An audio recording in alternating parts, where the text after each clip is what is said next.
My name is Svetunkov. I am a marketing director of the Center for Marketing Analytics and Forecasting at Lancaster University, and I'm also a lecturer of marketing analytics in the Management Science department. And today we'll give you a topic on forecast evaluation principles.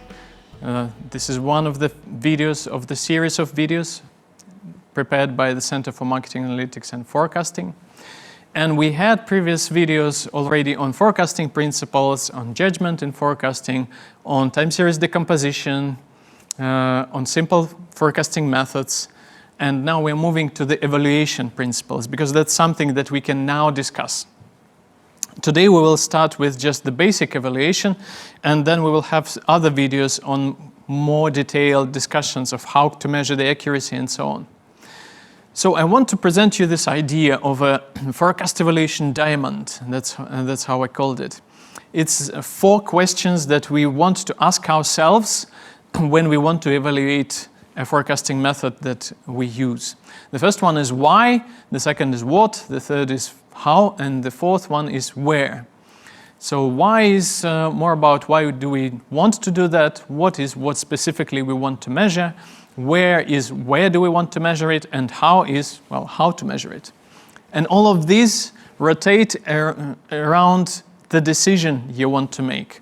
So it is quite important to keep your managerial decision in mind when you decide to do forecast evaluation. So let's start. Let's start with the why. Oh, by the way, John Boylan in his very first video discussed some of the aspects that we are touching here, but from a different angle. So he also discussed why and what and where and when and so on. So I totally recommend you to watch his video. The link will be in the description of this video. Don't forget to like this video, thumbs up if you find it useful. Right, so let's move to the why discussion. That's the first question that we have. If we have an error in our forecast and we are not aware of it, then we will make a wrong decision, most probably, and as the result, we will have some losses.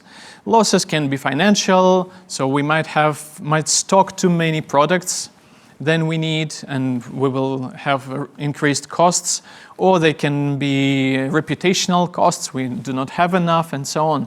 So depending on the situation, depending on what you're working with, your losses will be different. But they might happen just because you never looked at your forecasts. So tracking the loss is important, but it is actually hard. It's hard to understand, to see that from this point that we produced forecasts to this point when we made a decision and then we had a loss, that there is a connection. And in some cases, this connection is not direct, not linear. So we have to use some tricks to understand how the forecast impacts the final loss. But if we look at the forecast error, then it can be in some contexts, in some situations, considered as a proxy for the final loss. There is lots of research trying to bridge the gap between forecasts and the final losses, final decisions. We're not going to discuss them here, but there's lots of material out there about that. So forecast evaluation is important because it will tell you whether your model is doing bad or whether it's doing good. And it is needed for a variety of purposes. Well, first one is monitoring. We need to make sure that whatever we are producing it correctly, consistently, and so on and so forth. Second one, if we realize that something's wrong, maybe you want to adjust forecasts. So in order to adjust something, you need to understand that something's wrong. You might want to update parameters of your model, or you might want to change the model. And there are other things that where forecast evaluation might be necessary, might be useful. So this sort of answers the question of why. This gives us an idea why this is important. And maybe, if you just do forecasting for the sake of it, for fun, then you don't need to do forecast evaluation because you don't have decisions. But how common is it? How often do you see this in practice? Most probably not very. So the next element of the diamond is what. With what, we are trying to understand what specifically we want to do, what sort of decision we make. And based on your decision, you might want to produce different things from your forecasting model. For example, it can be point forecast. And point forecast on its own can be a mean value, a median, a geometric mean, or something else, depending on your specific needs. But it can also be something more complicated, like prediction interval. You might want to capture the uncertainty about something, and then you would need to understand where it is, so you construct the bounds, the prediction intervals. In some situations, that's not useful either, and you just want to have a specific quantile. The classical example, you want to decide what your safety stock needs to be so that you understand how much you need to order. And this safety stock is typically, or can be given from a quantile of a distribution, and it can be directly connected to your model. So depending on what you choose, you will have different principles and you will have different evaluation metrics. But also, inside this what dimension, we have questions about the horizon. So what forecast horizon do you need? How do we understand that we need this specific horizon? In practice, in supply chain forecasting, for example, this comes to the question, what is your lead time? You order a product and you wait that many days until it is delivered. So, and during this period, you need to be able to satisfy demand because people are coming and still buying your product. So you need to understand how much you will sell during this period of time. And this is one of the examples how you can define your forecast horizon. How much time does it make to make a decision? How much time does it take to make a decision? That's one of the other things that we might use as a guideline to understand the length of the horizon. It doesn't make sense to have a horizon much longer than you want to have or much shorter than you have. So do think about the things that you do and how to align these things. But that's not all. What type of horizon is another question. Should it be just a specific value? For example, what we will have in 6 weeks specifically. You might not be interested in what's happening between now and then. Maybe you're just interested in that specific number. That's one thing. The other thing is something that we sometimes call trace forecast. So everything from this week to the 6th week. We're interested in every element there. It can be also cumulative. So instead of looking at the performance for individual element, we just sum things up and see overall demand for this whole period. So you see, even when we talk about the specific horizon, we're now discussing some elements that also tie to specific decisions. The long story short, you need to align your horizon with your decisions, and you need to make sure that everything is done correctly here. This was what. What about where? Where seems to be a trivial question, but it's not necessarily true.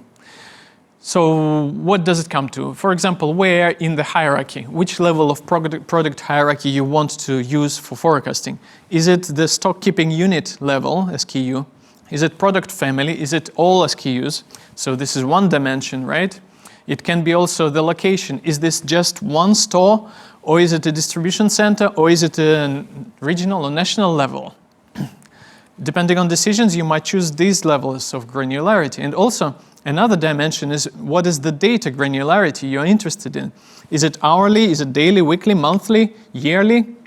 Once again, your decision will tell you that we need this specific type of frequency of data and this specific element in the hierarchy when we want to make a decision. So where is actually very important as well, and it also aligns with the decision you make.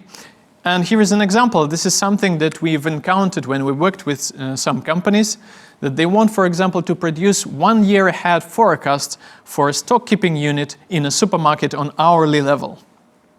This is not useful at all because you do not make any decisions 1 year ahead, plus hourly level 1 year ahead gives you, I don't even dare to calculate, but it's several thousand of points that you need to produce. So no decision is made based on this frequency. If you face this situation when you need something very granular on such a level, then you really need to rethink what you're doing. Just take a step back, think what the problem is, and think what you would do when you get the forecast from this. So this is where. Finally, we reach how. And how is a big, complicated question, and in this video we will just touch upon the basic principles. So how do we do forecast evaluation? One of the state-of-the-art approaches is we split the data into training sample and test sample. So training set and test set, or sometimes called in-sample and out-of-sample or hold-out sample. The idea then is that we can train our model on the first one and see how it performs on the second one. The reason behind that is that model can overfeed the training set, training data, and the performance will be inevitably very bad.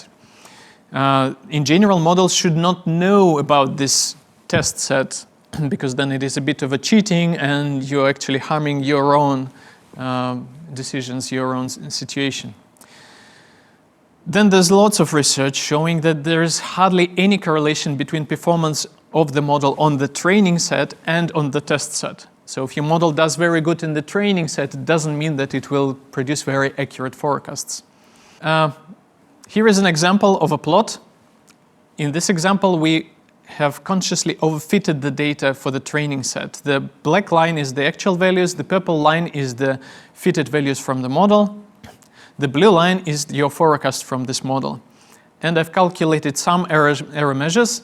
And for the training set, it was 9.02, and for the test set, it was 10.68, as you can see here. And the other example is we are not overfitting the data. And in this plot, you can see that the fit in the first part of the data is not as good as in the previous plot. The line is much smoother.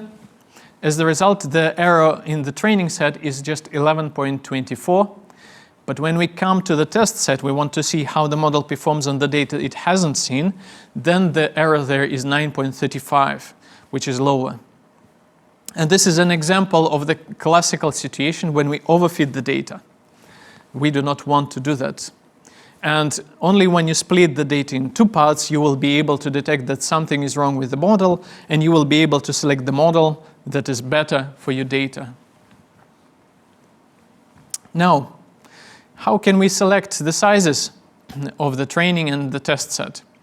Unfortunately, there are no strict rules here.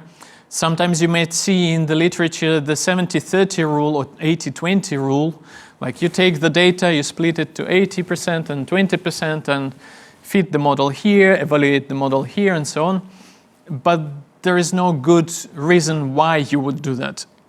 In fact, I would argue that this is not a good strategy because once again, you need to align your procedures with your decisions.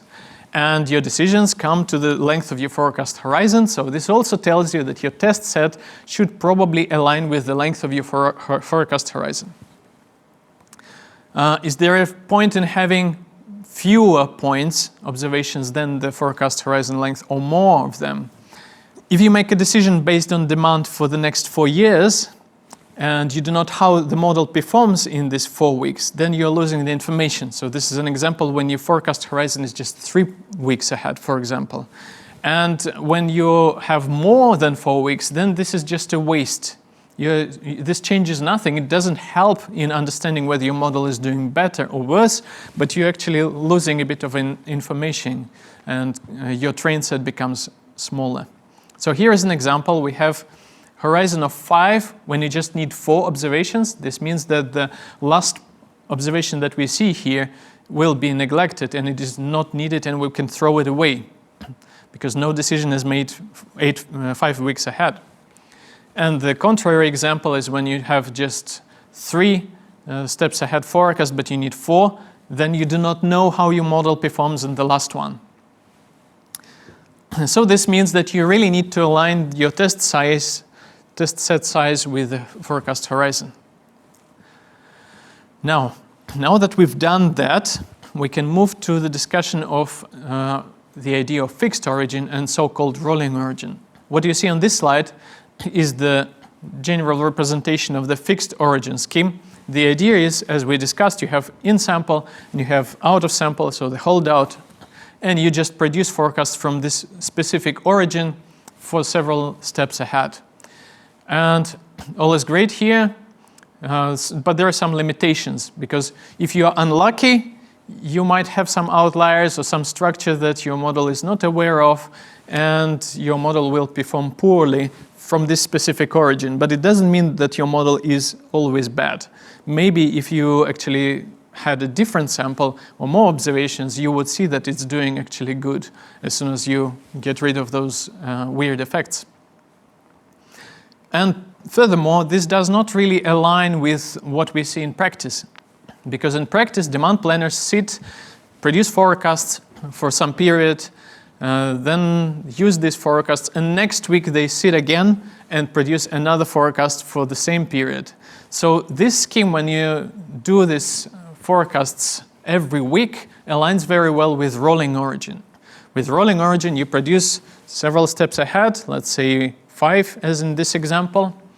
Then you move your origin 1 observation forward and produce another forecast for 5 steps ahead, and so on and so forth, until you don't have any more data. As we say, this aligns very well with what we see in practice, so why not use that when you do your forecast evaluation? And the good thing about rolling origin is that if you have that weird time series which had an outlier or something, your methods will not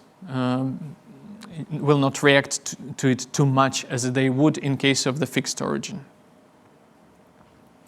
So here are the plots of how exponential smoothing, simple exponential smoothing, actually fits the data with different parameters. The first one is alpha equals to 0.05, and the second one is 0.2. And you can see with these red lines there, we have rolling origins for each of the observations in sample and even in the holdout sample. And we can see that when you have a lower parameter, then the model performs much smoother, right? You can see that it's not as erratic as in the case of 0.2. With 0.2, it just goes all around the place. And arguably, this also gives you the information, the idea that when you do rolling origin, you see how model would perform in day-to-day situation or week-to-week situation, I guess. Right. So that's the brief description of our forecast evaluation diamond. So keep it in mind. We started with why, we moved to what, where, and how. These 4 dimensions are quite important in setting up the evaluation. And in the next video, we will move to the discussion of error measures. This will be a big video on its own because there's a lot of things to discuss. But for now, for today, this is it. The couple of last words. We at the Center for Marketing Analytics and Forecasting provide a variety of services. We have executive training, for example. So if you're interested in this, please scan this QR code or follow the link in the description of the video. And finally, if you like the video, press thumbs up. If not, you can just leave the video as is. Thank you for your attention. Bye.